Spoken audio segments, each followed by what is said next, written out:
सुशोभित श्री परमहंस महान विभूतियों की सुंदर झांकियों को अपने मन मंदिर में बसाते हुए प्रेम सहित मिलकर बोलिए।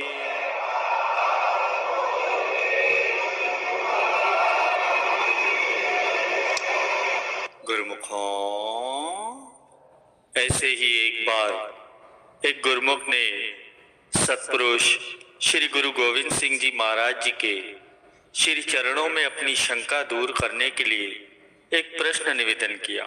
सच्चे पातशाह, आपके दर्शन तो सभी गुरुमुख करते हैं, आपके वचन भी सभी सुनते हैं और आपको दंडवत प्रणाम भी करते हैं, फिर इतना फर्क क्यों है?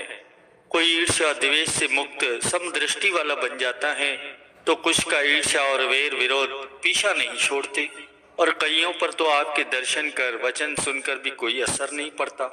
इसका क्या कारण है? तब श्री गुरु महाराज जी ने उस गुरुमुख को हुक्म दिया, प्रेमी, यह जो सामने पानी का लोटा है, इसको पानी से भरकर तो लाओ। तब वह गुरुमुख श्री गुरु महाराज जी की आज्ञा से उस लोटे में पानी भरकर ले आया। तब श्री गुरु महाराज जी ने अगला हुक्म देकर उस गुरुमुख से कहा कि अब एक पत्थर का टुकड़ा और एक मिट्टी का ढेला ले आओ। गुरुमुख ने पत्थर का टुकड़ा और मिट्टी की ढेली लाकर श्री गुरु महाराज जी को दी।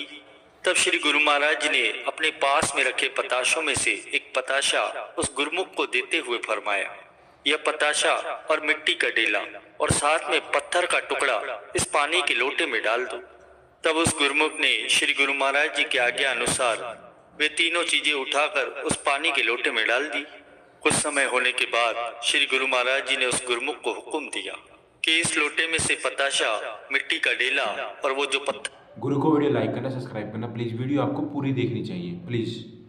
पत्थर का टुकड़ा है, वो तीनों चीजें बाहर निकालो। पताशा तो जल का रूप बन गया था और मिट्टी की जो ढेली थी वो गारा बन गई और पत्थर का टुकड़ा वैसा का वैसा कोरा ही निकला।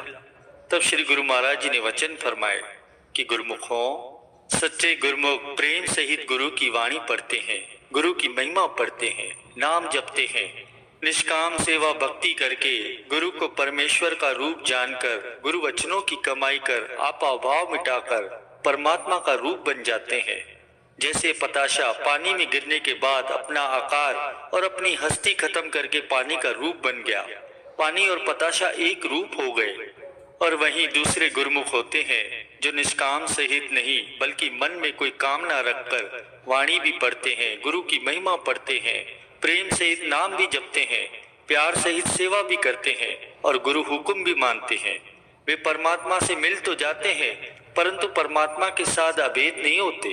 वे मिले हुए तो होते हैं परंतु अपनी हस्ती भी बनाए रखते हैं। जैसे ये गुरु को वीडियो लाइक करना, सब्सक्राइब करना प्लीज। कमेंट में लिख देना जय श्री धन। मिट्टी की ढेली आपने देखा पानी में घुल तो गई परंतु उसकी अलग हस्ती जो कीचड़ के रूप में कायम थी। ऐसे ही गुरुमुखों को परमात्मा में अभेद होने के लिए अपनी हस्ती और कामना खत्म करने के लिए दोबारा जन्म धारण करके निष्काम भक्ति करनी पड़ती है। जब तक उनका न्यारापन और दुनिया से पूर्ण लगाव खत्म नहीं होता, उन्हें प्रभु स्वरूप में अभेदता प्राप्त नहीं होती।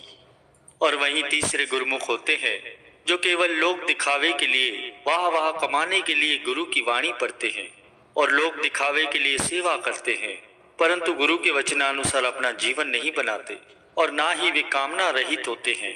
ऐसे दिखावे वाले गुरुमुख पत्थर की तरह ऊपर से गीले तो दिखाई देते हैं परंतु अंदर से गुरु की वाणी के रस से कोरे के कोरे होते हैं।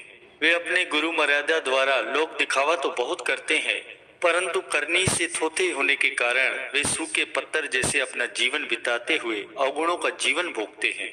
जिस जिज्ञासु को सदगुरु की चरण शरण प्राप्त हुई है वे सबसे बड़े भाग्यों वाला बन जाता है। गुरु ग्रंथ साहिब जी की वाणी में श्री गुरु रामदास जी का फरमान भी है कि शब्दों बड़े भाग गुरु सिख्या के जो गुरु चरण सिख पड़तिया।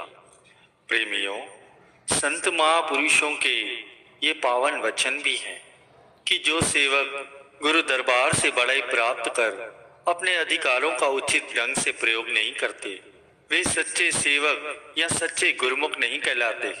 धन्य है वे भाग्यशाली गुरुमुख जो अंतिम घड़ी तक तन से या मन से गुरु दरबार की सेवा करते हैं। गुरु सेवा करने की अपनी प्रकृति बना लो।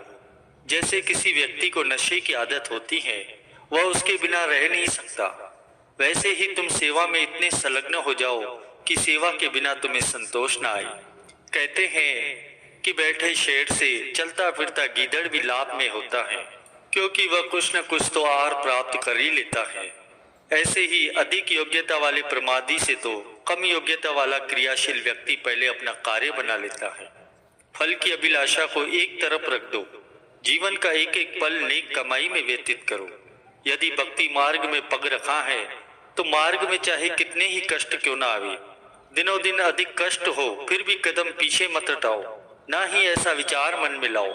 प्रसन्नता से न्यौछावर हो जाओ। तुम्हारे सामने बाधाएं आए और तुम कर्महीन होने का विचार करो तो तुम उन्नति नहीं कर सकोगे। सद्गुरु कृपा का आश्रय लेकर कार्य में जुटे रहो, तुम में शक्ति अवश्य ही आएंगी और तुम्हारी सभी बाधाएं दूर होती जाएंगी। जीवन तो हर एक का बीत ही रहा है, समय किसी की प्रतीक्षा नहीं करता। अब देखना ये है कि जीवन किसके निमित्त व्यतीत हो रहा है।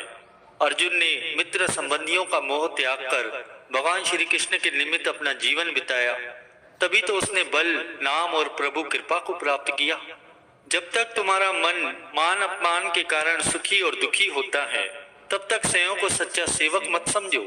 सच्चे सेवक की वृत्ति स्वामी में तलीन होती है, उसे कोई भी मान अपमान का पता नहीं लगता। बहिर्मुखी व्यक्ति 1 घंटे में जितनी व्यर्थ बातें करता है, अंतर्मुखी वृत्ति वाला मनुष्य उतनी 1 वर्ष में भी नहीं करता। जैसे एक मकड़ी तारों का जाल बुनकर उसमें खुद ही फंसती है, वैसे ही बहिर्मुखी वृत्ति वाला इंसान अपनी ही बातों के जाल में से फंसता है कि उसका छूटना ही कठिन हो जाता है। इसलिए जिसे बंधन से मुक्त होने की चाहना है, उसे बाह्य बातों से बचना चाहिए। सेवक का ये धर्म है कि वह सबके प्रति यही भावना रखे कि मालिक के साथ सबकी निभ जाए। निजी लड़ाई झगड़े के कारण एक रूह को स्वामी से विलग करने की भावना कई पुण्यों के फल को नष्ट कर देती है। अधिक समय देने से या अधिक पुरुषार्थ करने से यदि सफलता न मिले तो घबराओ बिल्कुल मत, पुनः परिश्रम करो। पुरुषार्थ करते हुए शरीर चला जाए तब भी पग पीछे मत हटाओ। उस पुरुषार्थ का फल तुम्हें ऐसे स्थान पर जन्म देगा जहां तुम्हारे लिए सब सुविधाएं पहले ही तैयार होंगी और थोड़े से ही पुरुषार्थ से तुम्हें महान सफलता प्राप्त होगी।